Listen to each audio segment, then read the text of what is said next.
One and all, welcome back to 2v2. Actually, no, we had so much fun with the mixed tournament. I had to follow through and check out the pro circuit. That's right, this is the $3,000 2v2 tournament that was organized by Warman. A really cool event, actually. Some of the best in the game and also some upcomers as well. To the south side, we're going to have Marine Lord in the yellow plane as the HRE, teaming up with Chrysor in the red as the Rus. And to the north side, wait, are we going to double clown car maybe? I mean, you've got to be thinking it here because in the purple, we've got Dragovan on his specialist Civ. This man is known for building siege towers, rams, and dancing your base. He's going to be playing as the Abbasids. His teammate in this one is going to be none other than the Prodigy Kid right now, the most likely to slay Marine Lord in any tournament it feels like for the rest of the year. It is Puppy Paw in the blue playing as the Ayyubids. That's interesting, actually. Like, Ayyubid plus Abbasids here. I'm wondering, is there a way you just play, like, two all-in? Thinking, you know, you just kind of add infantry as the Abbasids. They scale pretty well, and then Ayyubids can come in with things like Desert Raiders. I think that's a pretty powerful punch to it, especially when the H3 player is the forward player instead of the retracted. It means you can't play Boomy. It also means if you play into Desert Raiders, you have a counter to the Roost player on the backside. So I could see this being a pretty aggressive game out of the two. I know that Dragovan likes to play that way. Like, Dragovan, you know, there's more than one reason why I call him the kid, and that's because he can't count to 4. This guy doesn't like to go even beyond Castle Age. Like, he doesn't even really like to go beyond Feudal Age. So I wouldn't be surprised if the strategy is to play fast. I know Puppy Paw has been a lot better at doing that in recent months, right? This guy kind of still has a longer average game time than, say, the Spaniards, but I feel like everyone in the game has a longer average game time than them. So I would say Puppy Paw, though, has leaned away from just being this greedy boomer boy and more of a kind of an aggro player when he sees weakness.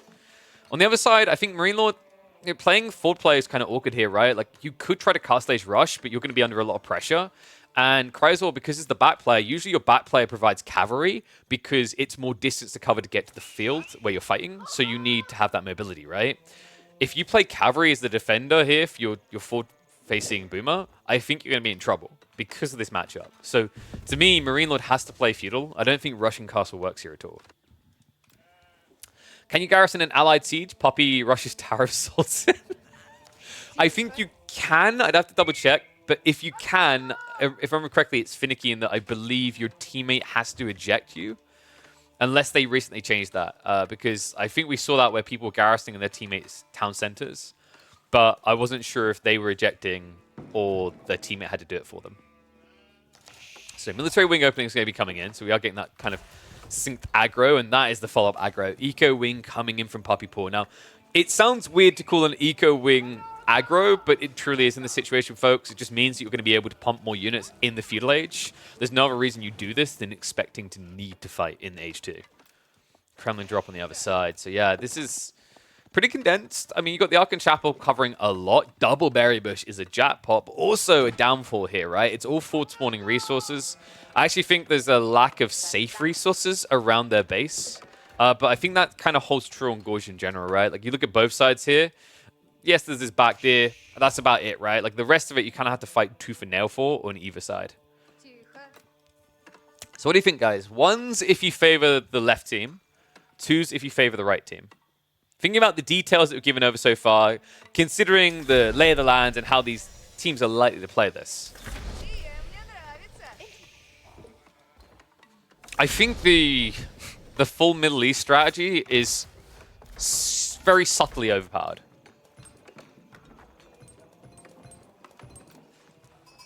So, are we probably getting, like, what, double archery range opening I'd expect here? Oh, no, it's going to be Rack. So oh, yeah, he's going to cover Spears, right? So Spears into Archers would make a lot of sense. And then I'd expect, what, Desert Raiders coming behind. I wonder if you just kind of play Desert Raider Horseman as Puppy Paw because you're further away anyway. It's quite favorable, right? Because I feel like a lot of H3 players want to go into Archers mainly. If they go into Men-at-Arms, you can kind of dent them with the Desert Raiders to a certain degree. Actually, an incredible degree. The funny thing about Men-at-Arms versus Desert Raiders is Desert Raiders have so much melee armor that they make pretty quick work of Men-at-Arms. It's interesting, actually, because in a 1v1 setting, HRE versus Ayyubids can be pretty decent for HRE. I'd say like about 60-40, 55-45 split by going mass spear, mass archers. But it's muddied when you add in the Abbasids. You might have more movement speed than this comp, but you will not have more health. And thus, in a way, you won't have more firepower. So, double archer. Ooh. Wait, but that means Marine Lord's being greedy then, right? Yeah, okay, so this is kind of what I was worried about. So we saw a lot in the 2v2 mixed format, right? And I think what we kind of came to appreciate here is these castle rush builds are very difficult to get away with. Because if the other team is all-inning on feudal, you just get completely flatlined, right? And I think this is the perfect example of that type of matchup, because for the HRE, going Castle Age is about then coming out. How do you come out when you've got 2 players full sending it at you? Okay, pause that for... Wait, what? All right, no, it's not going to be full feudal. It's I'm surprised by this. Puppy Paw is just rushing castle as a blocker. You know what? If it had been any other contract, I would have... Or any other wing, I would have been concerned. But we have been seeing more and more logistics play, guys. Now, one thing that I am a little bit concerned about...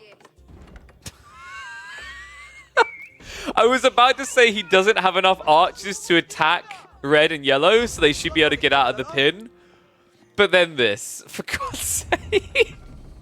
It's happening. Okay, so here's why this is so effective, guys. He went Spear Archer because he anticipated Knights. Had it been Knights, Spear Archer should just win out because your opponent can build Archers, but you can't afford enough because he's spending so much on Cavalry. Because it's full Archers and nothing else, this is OP. The Siege Tower strategy's back. He's even getting close enough to actually use the spears to stab at him. Chrysler is starting to scale up numbers. I think the better strategy here for Dragavan probably would have been to keep pumping archers only, and then just have the spin build up extra siege weapons. But that does require a lot of micro. The cavalry in this game.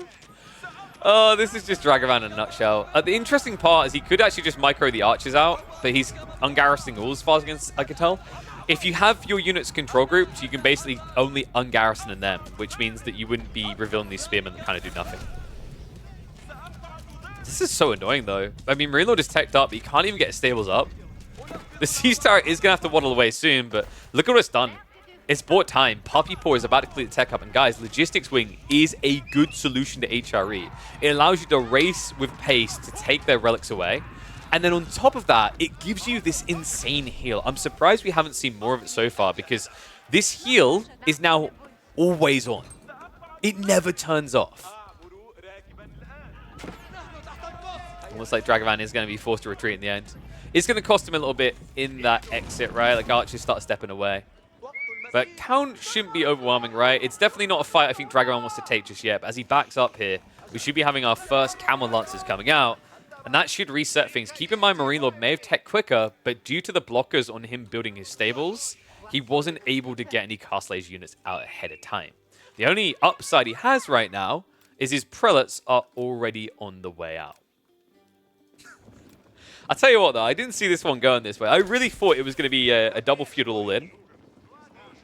I do feel like enough was done to delay what Marine Lord wanted on the opening for this Ayyubid play to make sense. We've got moss drops coming in. I wonder if he adds in additional ones. I don't think he needs it.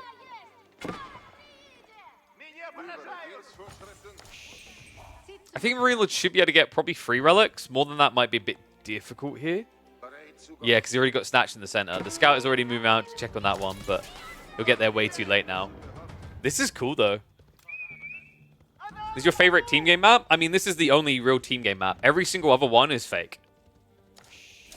You know, like every other single team game map is like... How to put this in a beautiful analogy? It's like the person that says they're a healthy eater because they have a single strip of lettuce in the double quarter pounder with extra cheese, bacon, and a heart attack. It's like you aren't healthy, dude. Right? It's the same with like AoE 4 is a team game. No, Gorge is a team game environment, but everything else map-wise doesn't feel team gamey. I wish more maps were designed like Gorge. This is so annoying, by the way. Like, remember, they can't quickly kill due to the unease. I think this is kind of broken. I actually think the Logistics Wing and Castle, even in Feudal Age, is insanely powerful. way too powerful, actually. And Clash now coming in. Lance is going to be able to beat this one back. So Knights are already losing. Marine Lord, this is getting a little bit awkward, right? Like, he's got a few relics coming home. I think he's got, was it one more on the way? No. Are you kidding me? Guys, I think he only has one. Oh, no. First the Bunty, and now this. Poppy Paw, I thought he was going to do well with this logistics wing play. I didn't expect him to do this well. 3 relics already banked. He's got 2 more sitting out here. He's got another one on the way home over here. This is a jackpot win. This is brutal, man. I don't like this position at all for the Southside team. I mean, what's Chrysler able to contribute now? He pretty much was just meant to be the doorstop, right? Keep it open and allow Marino to walk through, but it just doesn't seem to be working out that way. Sure, we've got a lot of archers building up, but against mass camel lancers, this doesn't work. The only upside you've got right now is the fact that Puppy Paw has forgone blacksmithing. That should be changing soon, though. I think Undermesh here just makes this the easiest win in the game ever. Camel lancers are going for charge him. Archer Mass has blobbed up, so Dragoman now also on the way, and this fight is going to be truly one-sided. Marine Lord just doesn't have the damage, doesn't have the front line. He's going to get fully pushed back. There is a backstab coming in, but even with those lance charges, remember, it's reduced by 20%. You're tickling at this stage. You're running out of places to run. Down continues. You're going to see a military lead that's starting to grow, and I don't expect that number to ever really shrink here. Love the dive pass. Camel Lance at least trying to snipe out that prelate, but good micro by Chrysler to protect the return of that one relic. But you've got to ask the important questions here. How much does one relic really help you in this situation? Dive continues. Spearmen have now arrived. That means the Knights can't even try to contest for a second. Archer Mass has already reduced down to just 20. This game looks done. Oh, what a vicious opener as well, man. I really thought it would have to be this feudal all-in, but, you know, credit to him. I didn't give enough credit to it myself. I've seen that Ayyubids can actually blunt Aether in these cast stage rushes before. I just didn't expect Logistics Wing. I've wanted it for so long, and, you know, we haven't even got to see it truly be OP. We've seen it for collecting relics, but the insane healing potential you now have is what will make this incredible in team games even more. Unless you have been pulled. Last stand attempt, but I don't think there's any standing against this. There's still too many Camel Lancers. The Archer Blob is always more purple than red. And I think that is going to be an opening to this best of 2 with a win for Puppy Paw and Dragoman. What a way to do it. Comfortably on his signature Civ. Assisted by the always powerful Ayyubids, man. I feel like no matter what we try to do to this Civ, no matter how they get nerfed, there's always another build waiting around the corner with the Ayyubids. Never top 3, I'd say, but feels like they're always cozily in the top 6, top 5.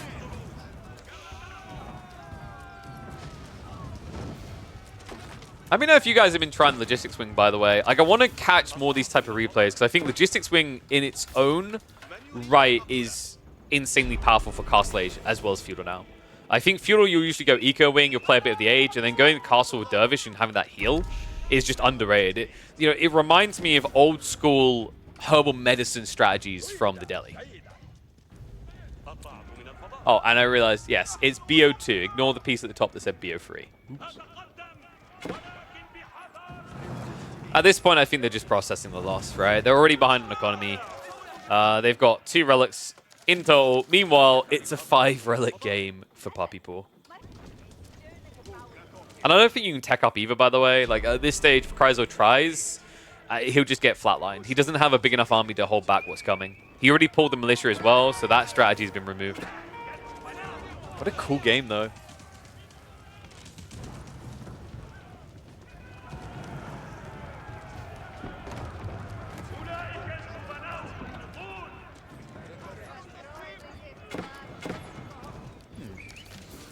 Wondering, actually, like, what we've got coming up in the series, though. Mad Boys, like I said, I really wish we had more things like Gorge. Gorge in general just feels #1 in team games, and nothing else really comes close. And neither did the Southside team strategy. GG comes out, Puppy Paw and Dragovan opening this series with a win.